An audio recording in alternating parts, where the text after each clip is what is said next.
Hey guys, this is Brandon from BackdoorGaming.net, and today we are going to be taking a look at a game called The Legend of Korra.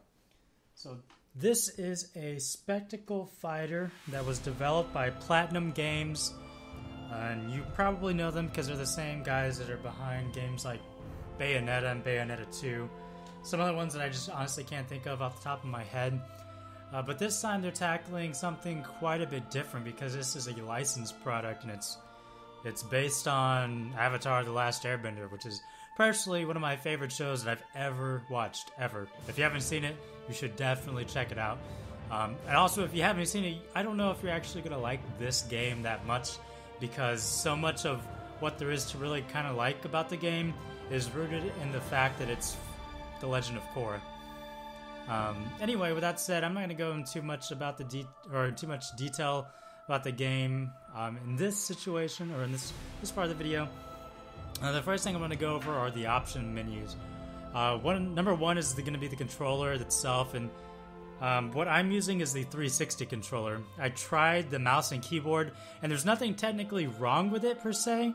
I just really couldn't get past the camera controls with your mouse, which is really odd to say because for some reason, like moving the mouse slightly, it would, I guess, have no effect on the camera itself until it passed a certain threshold, and then suddenly the camera would kind of snap to a different position. So instead of it panning just with the mouse, just slowly as I move the mouse, or however fast, I have the sensitivity set to, it wouldn't do that at all. It just felt like it kind of snapped, snap to the left, or snap to the right. It didn't actually do what I wanted it to do. So eventually I kind of got a little bit fed up with it and decided, let's just try it with a 360 controller. And it's basically 10 times better with a 360 controller. So if you don't have one, you can still play with a mouse and keyboard, but if you do have one, you should definitely go ahead and plug it in. As far as controller settings goes, you can turn the vibration on and off, but you can't, there's no configurations as far as changing any the key bindings. I mean, you can't even do that for the keyboard either, so it kind of is what it is. Camera settings, I have my Y-axis inverted because I'm insane, and I'm one of those guys that just, whenever I'm playing on a controller, I really like to have it inverted like that. X-axis is normal. Camera sensitivity, I think defaults at 5, but 4 is pretty much the sweet spot for myself. The only notable thing about the sound settings are the fact that you can change the cutscene volumes here on the movie setting. And then we have the display. The display settings are kind of useless. If I remember correctly, it launched me in Windows mode starting off, so I just went ahead and turned it into full screen and bumped the resolution up to my native monitor's resolution at 1080p. Graphic quality, as far as I know, there's absolutely no change between smooth or normal. I played one chapter with smooth, one chapter with normal, and I just kept it on normal because I didn't notice any difference. And just for reference, I'm running an R290 or R9290 for my graphics card, and I've got an i5 4690K. So I'm on a little bit of a higher end system, but I don't know if that actually plays any role in that setting or not. Alrighty, so continuing forward, we're going to start off in the story mode because Probending you can't even unlock until you complete story mode. And we're just going to kind of continue, and hopefully this is going to bring me to the chapter select screen, and it does.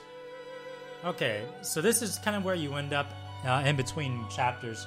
And it's kind of cool because you have a shop, you have Korra's room that you can go into, you can check out your collectibles. You can come over here and you can select which of the 8 chapters, and kind of spoilers ahead here, we've got 8 chapters, but which chapters you want to use. The ones that you see Naga on, this little Naga icon, you can actually switch and go play the little Naga running game, which is just like a mobile game, like Temple Run or something like that. Let's go ahead into the shop real fast, and I'll kind of explain what's going on here. Basically, you have a shop and everything. You don't have to pay any you don't have to pay any real money. Everything is just in-game currency. You can see I have 329,000 spirit energy, and that's the game's currency. Honestly, it's super abundant. So I smashed a bunch of clay pots and stuff and got some extra things, but you don't have to do that. by the end of the game, my first playthrough anyway, I had pretty much unlocked all of this extra stuff. And just to kind of go over some of this stuff, these guys up here at the top are just basically your consumables. Like this one recovers your health in battle. It's basically a potion. This one over here is kind of like a revive. Notice it's a little bit more expensive. Then you have your fire scrolls, your water scrolls, things like that. If you ever watched the TV show, Katara and Aang actually found a water scroll, and that's kind of what these are. They kind of teach you different combos as you progress. And that's actually in correlation with the fact that your bending has its own individual level that you level up as you play through the game. And then you have books. Books are a little bit different because they teach you really cool moves. Like this fire dash. This is what, if you ever watch Prince Zuko dashing around like a jet or something, that's kind of what this move is. You've got the dodge shot, which is basically as you're just, using with your right trigger, your dodge motion, you can actually shoot out water from your feet. Dodge attack, I haven't even used this one yet. But maybe kind of looking at it, it would remind me of whenever Toph would kind of go into the ground and pop up somewhere else.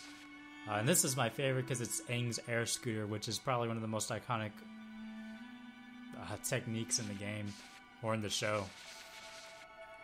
Then you have Talisman. What talismans do is they alter the way that the game kind of behaves. They alter your stats a little bit.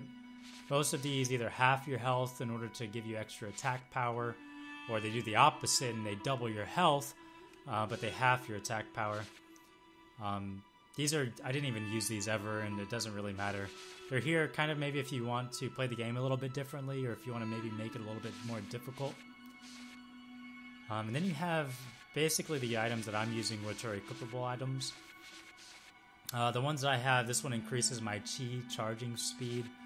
This one lets me regenerate my health slowly over time when I'm out of combat. Actually, even when you're in combat. This one adds extra hits to my attacks, and I just do more damage. As far as it looking cooler, I have no idea what that means. I didn't notice any difference. And this one increases my movement speed. This is one that I definitely do notice, and you might even notice too, because you might notice that I'm moving really, really fast, and that's because I have this equipped. And then if you look at these other ones, this one prevents you from being stunned and staggered, all those things. This one might actually be pretty useful because there's a lot of times where you're just constantly being kind of tied up by enemies. This one sounds pretty cool because if your chi is fully charged, all of your attacks have all these extra effects that you can do. But again, this one halves your health. This one again does pretty much the same thing, but only when your chi is full will you be basically immune. So rather than trading out your health, you can just always be charged. Getting out of there, we go to Korra's room. Here on your D-pad, you see this is where you have your items mapped out at. My equipable items, they don't really matter, but if I had consumable items, I can map it, for instance, to the up direction on the D-pad, and that's what I would use. On the right-hand side, you have your different bending abilities, and these are the combos. Everything is X and Y, just some series or some combination of that. And then you have your costumes that you can change through. Some of these are unlocked through playing through the game, and others there's little cheat codes that you can enter in. We're just going to go with this one, the chi blocker costume, because I think it kind of looks coolest. Or I guess it looks the most different. And we are going to start off today in the Air Temple Island. This is pretty cool because it's good to kind of show you what's going on, but you aren't going to know anything about the story necessarily.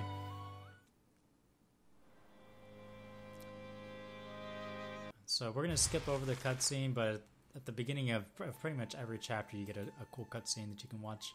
And it's not in-game footage; it's kind of based off of the TV show.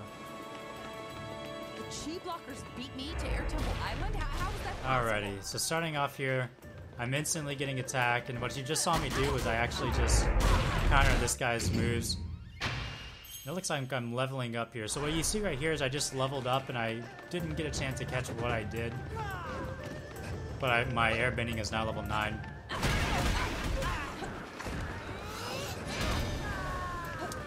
Alright, so I didn't really get a good chance to explain kind of what's going on here in that fight because it happened too quickly. But essentially, you have your... And you can see I have a meter up there that's actually discharging. I'm going to let that kind of slide out. But my X button is going to be my weak attack or just my normal quick attack. And then you have a Y button, which is more for like special moves. So let's go ahead and wait for this to run out here. So whenever you're just normal, you don't have that little bar charged up. You have just, you know, your typical attacks.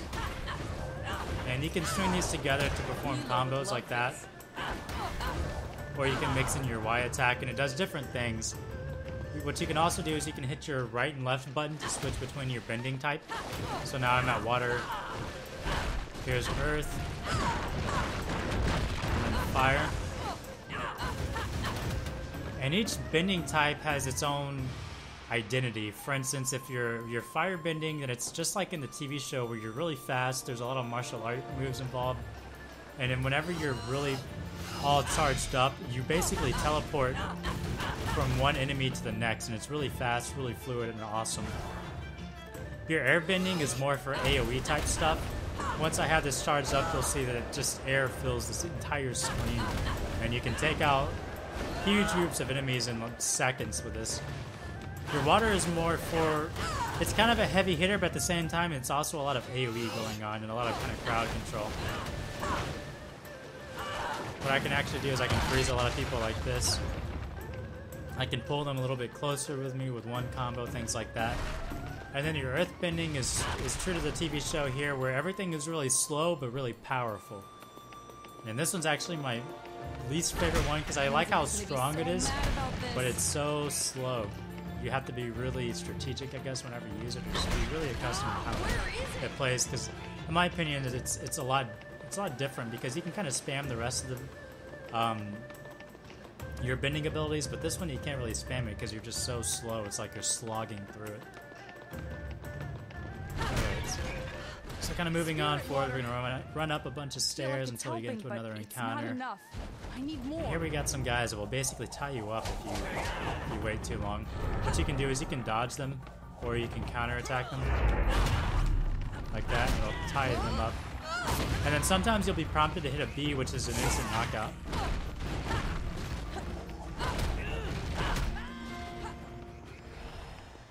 Alrighty. Anything that has any kind of electric attack to it, by the way, you can't counter that attack. You have to dodge it. There's another way to get around those. Here we got some guys that we're just gonna give them a little bit of water to drink here.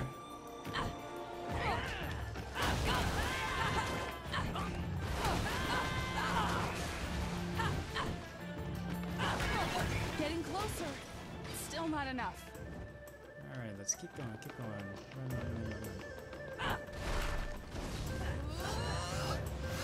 So here we're going to use our fire bending to just kind of...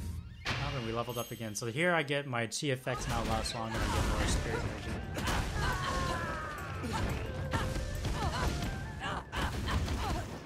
This guy's blocking everything.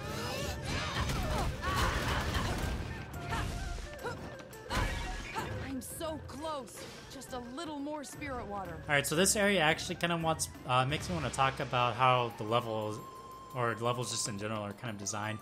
Everything in this game is super linear. You can see that I have a couple of different paths to take, but if I run around these areas, they all lead eventually back to the same spot. I mean, it's essentially just a giant circle. And that's how every level is designed, to be honest with you. Okay, seriously, my bending's a lot never of places been you gone think this you can long go, you really actually can't go. Places you think that you might be able to jump off of, you can't really jump off of. In fact, here I can't even walk towards the edge of the bridge. It just blocks me. You have invisible walls everywhere, and that's pretty annoying because I really like to explore places. In a lot of sense, this game does reward you with some exploration, but it's really hit or miss. The game is really kind of inconsistent in telling you where you can explore. And here I'm just not paying any attention to what this guy's doing. Alright, so for instance, right here, if I wanted to, I could fall right off this platform. But of course, in the other area, I'm just not able to at all. And then places like this, my energy coming back. we'll skip that again. You can see that there's a little secret area down here where you can find this little place where you can get another collectible. But the only way you can really see that is if you see right here, we have this little ledge right here is kind of broken up. So there's some places where you know you can kind of go. A lot of the time, the game doesn't actually tell you where you can go, and instead, you're pretty much just stuck kind of walking around aimlessly.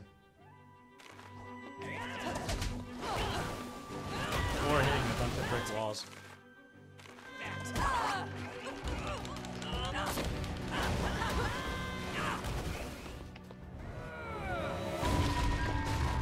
I'm gonna crush you.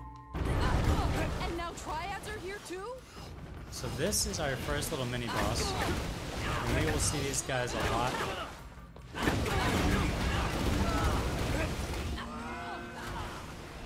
And this actually kind of brings up a good point, because one thing that I really don't like about this game is the fact that it reuses the same encounters over and over and over again. The enemy types are pretty much the same throughout the game. Everyone that you've seen are the same enemies that you're going to be using, or the same enemies you're going to be fighting against throughout the entire game. You're also going to be running into these triad guys almost in every single chapter, and you fight them. The moves are still the same. Everything is the exact same. The encounters are the exact same. Even the really big boss fights are these giant robots, or mech tanks, however, I can't remember what exactly they call them in the game.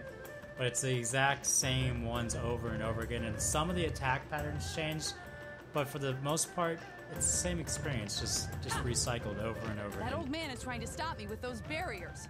Well, I'm And we're getting going to see a lot of this one way here or the coming other. up. Gotta make sure the temple is okay.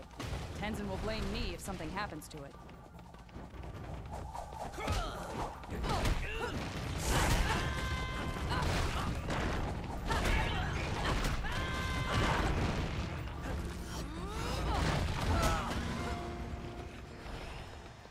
Alrighty. So that was that. And so that was a pretty much one-hit kill for both of those guys. Here's another member of the triad. There's three of them because, you know, triad.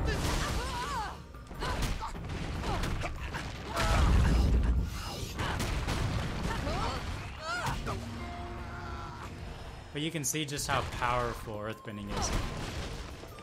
It's a little weird, and it takes a lot of getting used to, but once you get it, it's really rewarding. Here we're going to use the airbending just to kind of show you how to take care of huge crowds of people.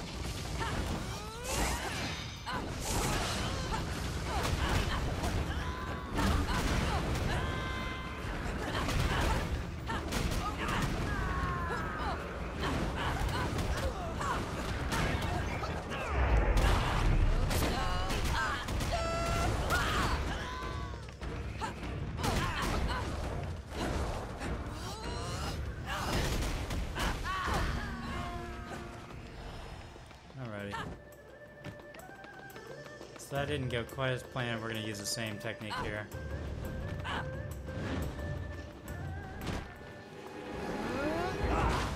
Now we get to fight all three of them at the same time. This is honestly kind of intimidating whenever you first play through the game, because you're actually not this powerful in the very beginning of the game. The temple's been invaded. But at this point, Triads and chi blockers working together? What is going on? they're pretty much no match for me.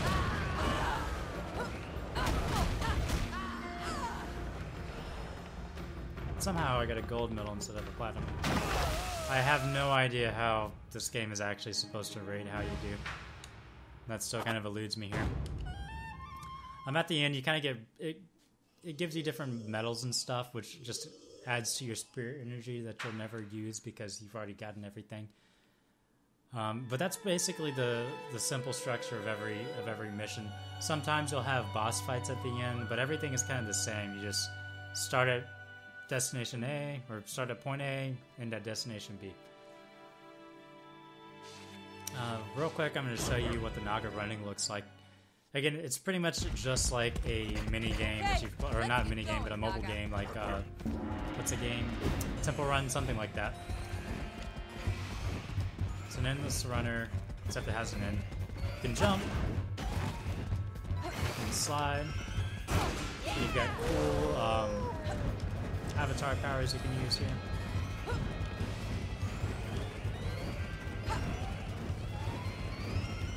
But this is pretty much it. I mean, if you play Temple Run, you probably got this. That was way close.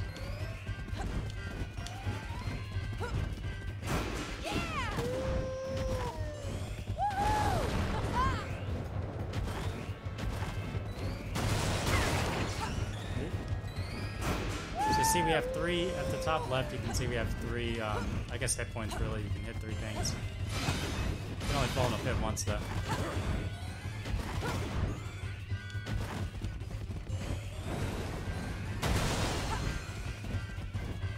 So there we just use our water shield, and that basically mitigates one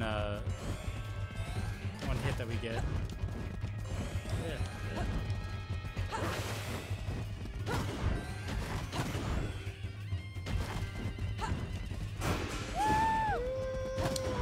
This is pretty much the entire mini game. The levels are the exact same every single time. So there's no real point in playing this a bunch of times.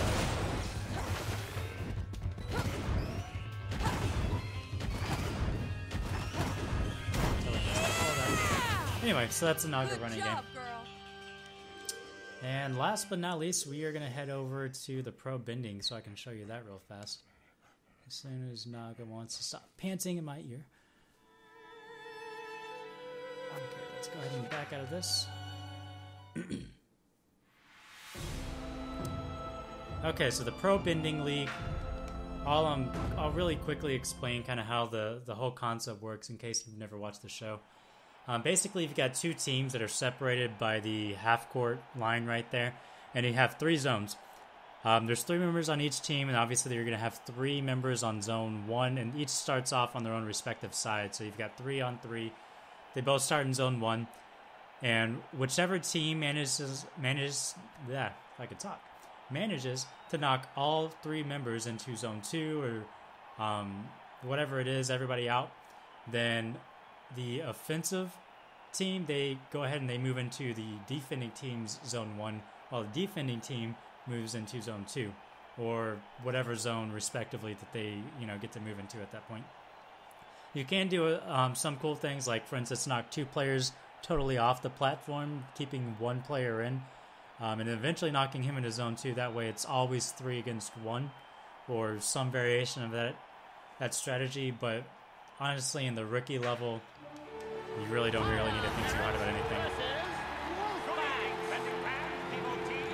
Keeping with the lore of the TV show, Korra is only allowed to water bend, but combat is pretty much still the same, minus the fact you can't charge up any of your actual attacks, and you obviously can't switch. Is back and better than ever. Which is So there we go. I'm locked onto this guy. You can see that because of my that little red line that I've got. There he goes. So we've knocked 1 player off the platform, and now we've knocked 2 into Zone 2. I'm gonna go ahead and try and knock this guy out. Avatar 1, losers none. Here comes the players are moving into Zone 2. Come on, fire! Alrighty, so there's 5 matches. Once you beat all 5 matches, you unlock the next level of difficulty. Rookie is really easy, as you can see, but every subsequent match gets a little bit tougher. So it does get interesting as you play, more interesting as you play. But this is it, and the only thing that you really win, I think you win a new costume, but the only other thing that you really win is is more spirit energy, which you don't honestly need. So we'll play through one more. Oh, so I just got knocked back here.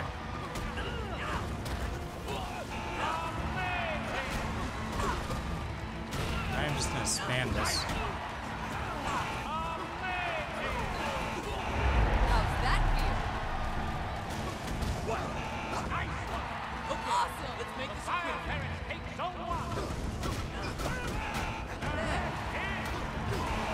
Avatar 1, losers none. Alright, So now it's down 3 against 1. And there he goes. So that's the Probending mode. I really like the presentation. I mean, it feels just like it does on the TV show, which is really fun.